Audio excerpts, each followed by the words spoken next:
Hello students, good morning all of you. हम अपनी last video में प्रॉपर्टीज ऑफ कोलॉइड्स को डिस्कस कर रहे थे। हमने कुछ प्रॉपर्टीज डिस्कस भी की थी, है ना। तो आज हम इसी टॉपिक को आगे कंटिन्यू करते हैं, ठीक है। तो प्रॉपर्टीज ऑफ कोलॉइड्स में जो नेक्स्ट प्रॉपर्टी है हमारे पास, वो है बेटा ब्राउनियन मूवमेंट,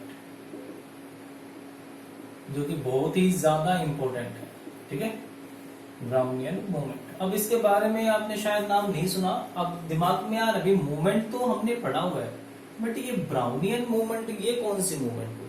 तो ये जो ब्राउनियन मूवमेंट है एक साइंटिस्ट के नाम से है, जिनका नाम था रॉबर्ट ब्राउन। तो रॉबर्ट ब्राउन के नाम से इसका नाम पड़ा ब्राउनियन मूवमेंट। तो उन्होंने, जो साइंटिस्ट थे रॉबर्ट ब्राउन, उन्होंने सबसे पहले इस टाइप की मूवमेंट को ऑब्जर्व किया, ठीक है। तो होती क्या है movement?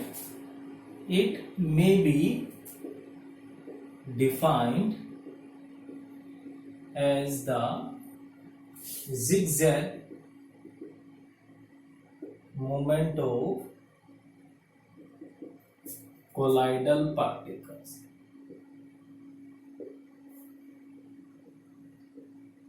when observed under microscope, ठीक है। भाई हमें ऐसे दिखाई नहीं देंगे, कहता है कि जब हम माइक्रोस्कोप से देखते हैं तो जो कोलाइडल पार्टिकल है वो जिगजैग मोशन शो करते हैं।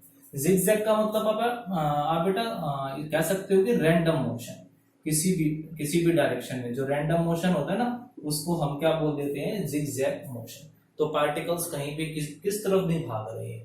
अब बात ये आती है कि भाई ये जो पार्टिकल्स हैं वो जिगजैग मोशन क्यों शो कर रहे हैं? ये एक डायरेक्शन में क्यों नहीं शो चलते? थोड़ी सी दूर गए डायरेक्शन चेंज, फिर थोड़ी दूर गए फिर डायरेक्शन चेंज, और कॉन्टिन्यूस ये अपनी डायरेक्शन चेंज करते ही रहते हैं। तो ये एक सेम डायरेक्शन में क्यों नहीं जा रहे? तो बहुत ही सिंपल सा लॉजिक है इसका। जो इसका लॉजिक होगा वो लॉजिक क्या कहता है बेटा इसका, कि due to collisions between dispersed phase particles and dispersion medium particles,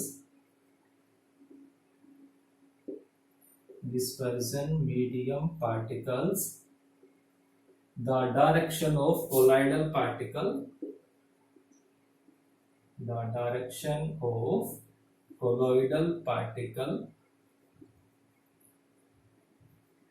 regularly changed।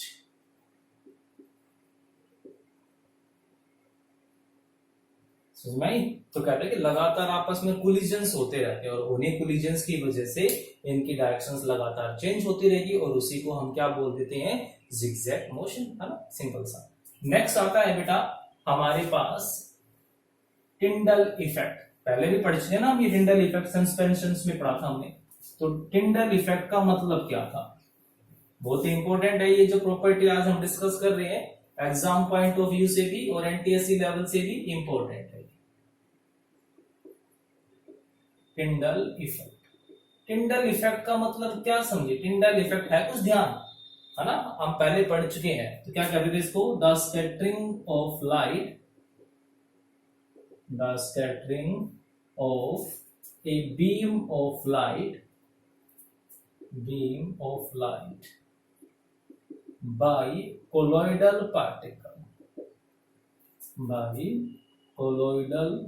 particles called Tyndall effect।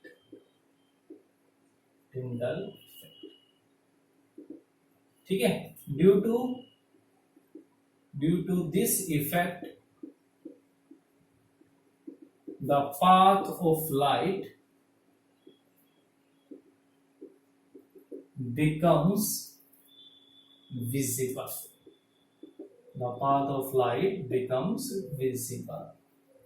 आई बात समझ में? तो क्या कहता है कि मैंने आपको बताया था ना, अगर बाई चांस किसी एग्जाम में ये पूछ लिया जाए कि भाई आपके पास ट्रू सॉल्यूशन है और कोलाइडल पार्टिकल्स हैं, ठीक है, तो नेक्ड आई से हम दोनों में डिफरेंस नहीं कर पाएंगे।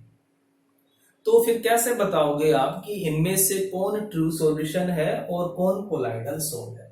तो मैंने बताया था ना कि दोनों में से हम लाइट गुजारेंगे। जनरली आप लेजर लाइट की हेल्प ले सकते हो। तो जैसे ही वो लाइट ट्रू सॉल्यूशन में से गुजरेगी तो ट्रू सॉल्यूशन का साइज इतना छोटा होता है कि वो टिंडल इफेक्ट शो ही नहीं करेगा, मतलब पाथ ऑफ लाइट विजिबल नहीं होगा। जबकि जब वो लाइट कोलाइडल सोल में से गुजरेगी तो due to large size Tyndall effect observe and the path of light becomes visible. ठीक है, तो वो पाथ ऑफ लाइट क्या हो जाएगा, विजिबल हो जाएगा। हमने देखा है ना रूम में जो रोशनदान होता है उसमें से जब धूप आती है तो जो एयर के अंदर जो पार्टिकल्स होते हैं वो टिंडल इफेक्ट शो करते हैं, और इसी वजह से रोशनदान में से जो धूप आती हुई हमें उसका पाथ विजिबल हो जाता है। ठीक है, तो इसी इफेक्ट को क्या बोलते हैं बेटा, टिंडल इफेक्ट बोलते हैं। नेक्स्ट है हमारे पास charge on colloidal particles. Charge on colloidal particles, तो ये भी इंपॉर्टेंट प्रॉपर्टी है कि जो कोलाइडल पार्टिकल्स हैं, जितने भी कोलाइडल पार्टिकल्स हैं सभी के ऊपर चार्ज होगा, चाहे फिर वो चार्ज पॉजिटिव हो चाहे फिर वो नेगेटिव हो, बट होगा जरूर। ठीक है, एक कोलाइडल पार्टिकल पे मतलब कि मैं बात कर रहा हूं हीमोग्लोबिन का, हीमोग्लोबिन भी क्या होती है, कोलोइड से। ब्लड जो होता है वो भी कोलोइड है। ठीक है, अलम है जो फिटकरी होती है उसका जो सोल बनेगा वो भी क्या होती है बेटा, वो भी कोलाइड होती है। तो ये सब है, तो इन सब के ऊपर एक पर्टिकुलर चार्ज होता है, चाहे वो पॉजिटिव हो चाहे वो नेगेटिव हो, मतलब सेम टाइप ऑफ पार्टिकल पे सेम चार्ज हमेशा होता है। ठीक है, तो हम क्या बताएंगे इसमें कि colloidal particles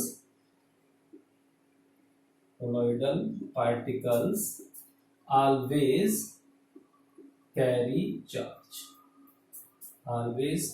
charge, this charge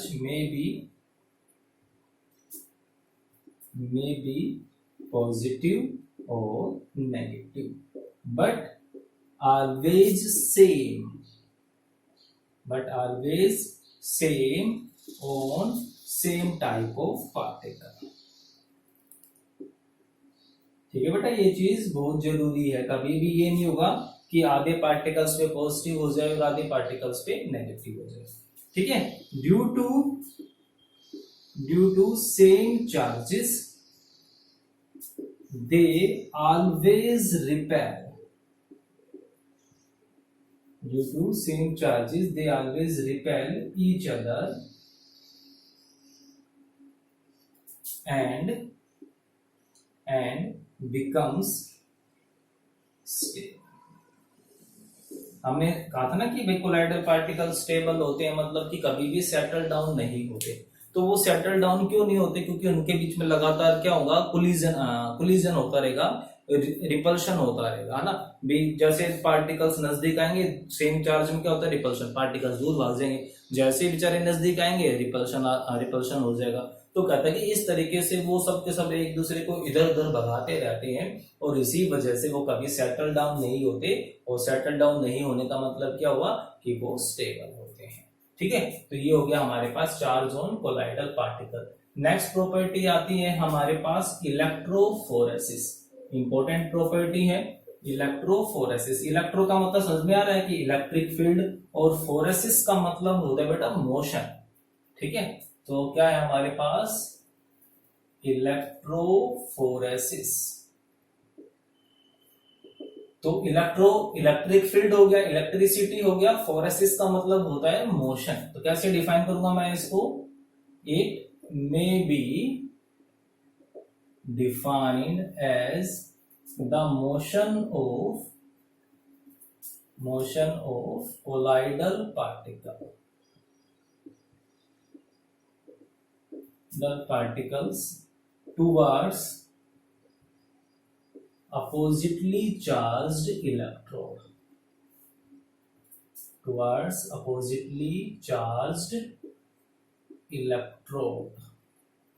under the effect of electric field,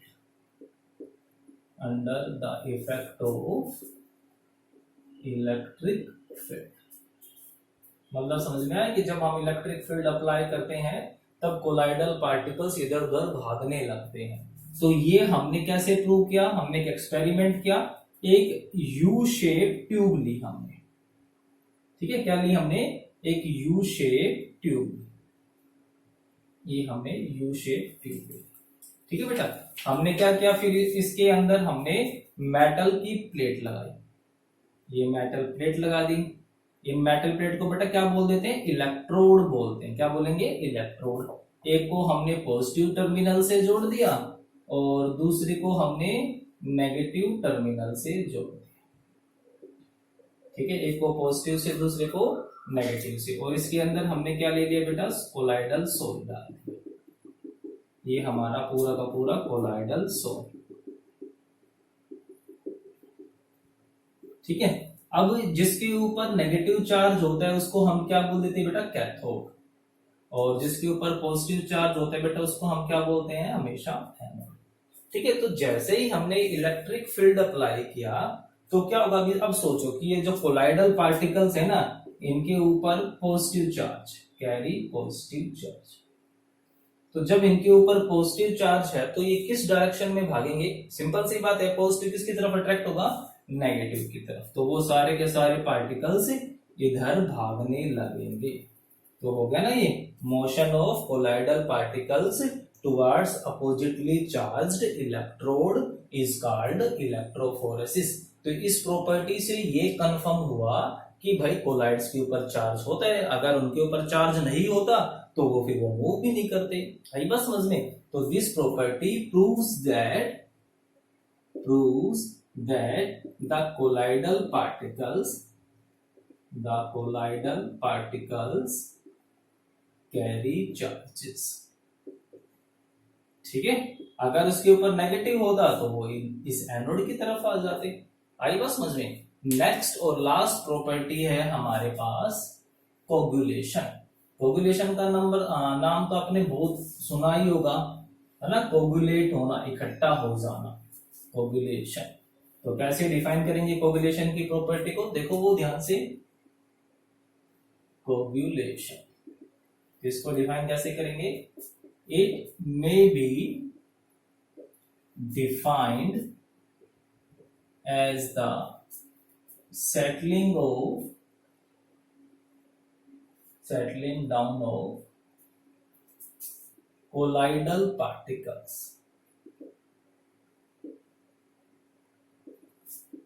due to neutralization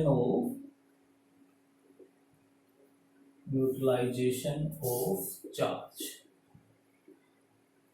on colloidal particles।